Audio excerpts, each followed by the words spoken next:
Hello friends, सबका स्वागत करते हैं। दोस्तों, आज की वीडियो में हम लोग भारत में सबसे ज़्यादा लोग जो काम करते हैं उन्हीं लोगों के बारे में जानकारी प्राप्त करते हैं। दोस्तों, भारत में सबसे ज़्यादा खेती काम की जाती है, यानी कि दे आर फार्मर्स होते हैं। वो लोग अनाज उगाते हैं और अपना जीवन गुजारते हैं। आइए दोस्तों, इस वीडियो पर हम लोग उन्हीं लोग के बारे में किस तरह रहते हैं, वो लोग कौन होते हैं और कैसे कमाते हैं, कैसे काम करते हैं, ये सारे चीज़ों के बारे में इस वीडियो पर जानकारी प्राप्त करते हैं। इनफैक्ट इस वीडियो को मैं सारे फार्मर्स लोगों को डेडिकेट करना चाहता हूँ। दोस्तों, नंबर 1 हम लोग देखेंगे who is farmers and how does they works.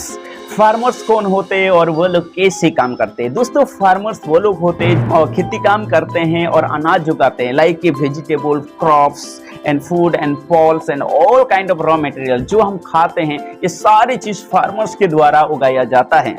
दोस्तों, इन फार्मर्स लोगों को कहा जाता है कि धरती में सबसे पहले न्यूलिथिक पीरियड से एग्रीकल्चर काम शुरू हो गया था। न्यूलिथिक पीरियड जो कि स्टोन एज की एक पार्ट ऑफ द पीरियड है, उसी समय से एग्रीकल्चर इस धरती पर शुरू हुआ। 11,000 BC से लेकर 10,500 BC के दौरान में एग्रीकल्चर काम धरती पर शुरू हो गया था। इसीलिए इसी को एग्रीकल्चर वर्क को even foundation of the any kind of civilization माना जाता है, यानी कि farmers are the foundation of the civilized सभ्यता। आज जो मॉडर्न सभ्यता दिखाई दे रहे हैं, लेकिन इस सिविलाइज्ड कंट्री में, सिविलाइज्ड वर्ल्ड में फार्मर्स को ज्यादा प्रायोरिटी नहीं दी जाती है। दोस्तों, चलिए हम लोग इन लोग का काम किस तरह करते हैं उन्हीं लोग के बारे में देखते हैं। How does the farmer works. दोस्तों, फार्मर्स बहुत मेहनती होते हैं, वो लोग हार्ड वर्कर होते हैं। वो हम लोग उठने से पहले वो लोग अपना खेत में, जमीन में जाकर काम करना शुरू कर देते हैं। खेती काम करने वाले लोग जो फार्मर्स होते हैं, उन लोग इतनी मजबूती होते हैं, इतनी शक्तिशाली होते हैं कि हर एक्सट्रीम क्लाइमेट पर हम लोग, जब एक्सट्रीम क्लाइमेट होने के बाद हम लोग अपने कमरे में चला जाते हैं और रूम टेम्परेचर को मॉडिफाई करके, जैसे कि ठंडी में हम लोग हीटर लगाते हैं और गर्मी में एसी लगाकर हम रूम में रेस्ट लेने जाते हैं। मैंने खुद से देखा, जबकि एक्सट्रीम क्लाइमेट होती है, जैसा बारिश आती है, तो जानवर से लेकर पक्षी, चिड़िया और इंसान सब अपने कमरे में चला जाता है। उस समय में किसान अपने घर छोड़ के खेत में जाता है और अपना काम कलाप शुरू कर देता है। इसलिए दोस्तों, हम देखे हैं कि जब हम लोग का सारे एक्सट्रीम कंडीशंस पर हम लोग रूम टेम्परेचर को मॉडिफाई करते हैं, उस समय में किसान बाहर में खेती काम करना शुरू कर देते हैं। वो रूम टेम्परेचर को मॉडिफाई नहीं, बल्कि अपना शरीर का इम्यूनिटी को मॉडिफाई करता है। दोस्तों, बारिश में वो बुनने के लिए बाहर निकलता है और गर्मी में पानी पटाने के लिए निकलता है और ठंडी में वो हार्वेस्टिंग के लिए बाहर निकलता है। इस तरह हमारे किसान खेती काम करना शुरू करते हैं। हम अगर बारिश में बाहर जाए तो हमारा तबीयत खराब हो जाता है। अगर किसान बारिश में बाहर ना जाए तो देश भूखे मर जाता है। अभी हम देखेंगे farmers, shelters and there income.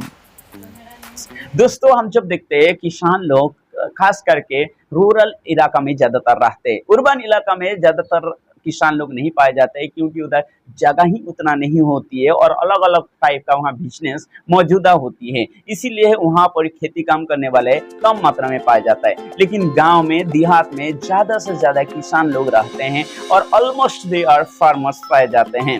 और आइए दोस्तों, हम लोग इनके कमाई बारे में, इनकम के बारे में थोड़ी जानकारी प्राप्त करते हैं। दोस्तों, भारत में 55% से 65% खेती काम करने वाले पाए जाते हैं। इतने में से सिर्फ और 18% जीडीपी पर उन लोग कंट्रीब्यूशन कर पाते हैं, यानी कि कहाँ रहा 55-65% और कहाँ जीडीपी परसेंटेज में सिर्फ और सिर्फ 18% उन लोग का कंट्रीब्यूशन कर पाते हैं। इसको जब हम तुलना करते हैं, इसको जब हम कंपेराइज करते हैं कि अलग कंट्री में, जैसा कि यूएसए में 2% से भी लेस पॉपुलेशन जो है ना खेती काम करते हैं, लेकिन उन लोग का कंट्रीब्यूशन फॉर जीडीपी पर 5.5 से 6% तक जीडीपी कंट्रीब्यूशन करते हैं, यानी कि उन्हीं पॉपुलेशन से 3 गुना ज्यादा जीडीपी कंट्रीब्यूशन में किसान लोग योगदान देते हैं। जहां पर भारत के किसान की बात करें तो वो लोग अपने पॉपुलेशन से 3 गुना कम से भी कम जीडीपी कंट्रीब्यूशन कर नहीं पाते।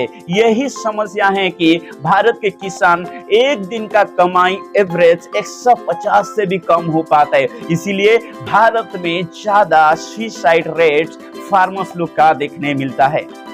दोस्तों 2022 की आंकड़ा हम जब देखते हैं तो एक ही साल में 2022 में 11,209 किसान भाइयों ने सुसाइड करके अपना जान गंवाए हैं। दोस्तों अभी हम देखेंगे भारत के किसान एंड पॉलिटिक्स के बारे में। दोस्तों भारत में किसान लोगों को अर्थव्यवस्था का मूल माना जाता है, यानी कि रीढ़ की हड्डी माना जाता है, the backbones of the economics माना जाता है। इस नेता लोगों का किसान बिना रैली नहीं हो पाती है, लेकिन अपना कैबिनेट मीटिंग फॉर फार्मर्स के हक, फार्मर्स का फेवर में रियली बात नहीं कर पाते हैं। किसान लोगों को मदद करना देश का नुकसान नहीं होती है, बल्कि देश का मजबूती दिखाई देती है। किसान लोग मजदूर नहीं है, दे आर देश का मजबूती है। Farmers are not the unemployed, they are the self employed. जब देश किसान लोग को मदद करे वो हमारा देश का एक ब्यूटी, सुंदरता दर्शाता है। Agriculture works is not the optional, it is the compulsory. क्योंकि दूसरा काम अगर नहीं भी करा जाएगा तो देश में कोई दिक्कत नहीं होगा, लेकिन खेती काम यानी कि एग्रीकल्चर अगर रुक जाएगा तो सारी चीज तबाह हो जाएगा।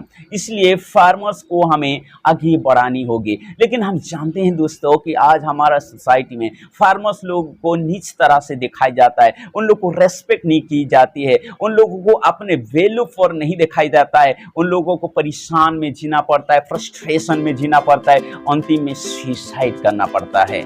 इतना काम करके हमारा लिए अनाज उगाते हैं दोस्तों, इन लोगों के लिए तो सैल्यूट करना बनती है। दोस्तों हम जब भी भारत देश में किसान लोगों को अत्याचार होता है, हम जानते हैं कि 6-6 महीना रैली कर पाता है, लेकिन इस नेता लोग खेती काम करने वाले लोगों का बात ही नहीं सुन पाते। जो लोग को 55 से 65% देश में आबादी रहते हैं, उन लोग के पास ताकत होता है कि गवर्नमेंट को बनाने का और बिगाड़ने का, मगर उन्हीं लोग का जब आवाज ही नहीं सुनाई जाता है, इसका मतलब मौजूदा सरकार यानी कि डेमोक्रेसी पर बिलीव नहीं करती है या डेमोक्रेसी के आधार पर नहीं चलती है, वरना इस तरह आबादी वाले आवाज को डेफिनेटली सुनना पड़ती है। लास्ट में एक शायरी कहना चाहता हूँ, इस दुनिया एक घोकला है दोस्तों, इस दुनिया एक घोकला है दोस्तों, एक ही इंसान अच्छा है, मुझे गर्व है कि मेरा बाप इस देश का एक किसान है, मेरा बाप इस देश का एक किसान है। जय हिंद, जय भारत, जय जवान, जय किसान। चाहे हम हो या किसान, दोनों पैसे के लिए काम कर रहे हैं। पैसा 2 महीने सैलरी नहीं आई तुम्हारी तो क्या करोगे? बीवी के गहने बेच मारेंगे और क्या। और अगले 6 महीने तक कंपनी ने सैलरी नहीं दी तो? उस काम को लात मार के दूसरा काम ढूंढेंगे। और अगर यही चीज किसानों ने कर दी तो?